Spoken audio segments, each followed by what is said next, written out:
Geniz eti çocuklarda görülen bir problemdir. Savunma sisteminin en önemli halkasıdır. Geniz eti Waldeyer halkası dediğimiz lenfoid dokunun bir parçasıdır. Çocuklarda iri olduğunda, büyük olduğunda problem çıkartabilir. Burnu tıkar. Burnu tıkadığı için sinüzit atakları, orta kulak iltihapları tekrar edebilir. Çocuklarda çok önemli bir sorundur.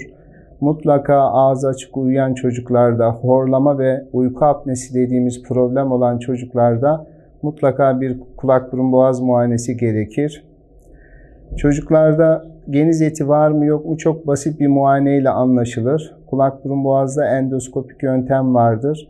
Endoskopik yöntemde kullandığımız çapı küçük olan endoskoplarla muayene ediyoruz.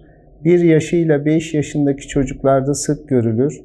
9-10 yaşında kaybolur ancak 1 yaş ve 5 yaş arasında yüz gelişiminde çok önemlidir. Geniz eti büyüklüğü burnu tıkıyorsa mutlaka cerrahi işlem gerekir. Basit bir ameliyattır. Çok sık uyguluyoruz. Çocuklarda yüz gelişimi çok önemli.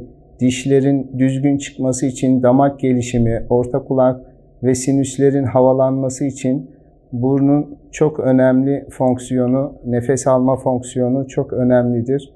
Geniz eti bunu tıkadığında çocuklarımızın işitme kaybı ve dişlerinin çarpık çıkması gibi çok önemli problemler olabilir. Mutlaka burun tıkanıklığı olan çocuklarımıza bir KBB muayenesi öneriyorum.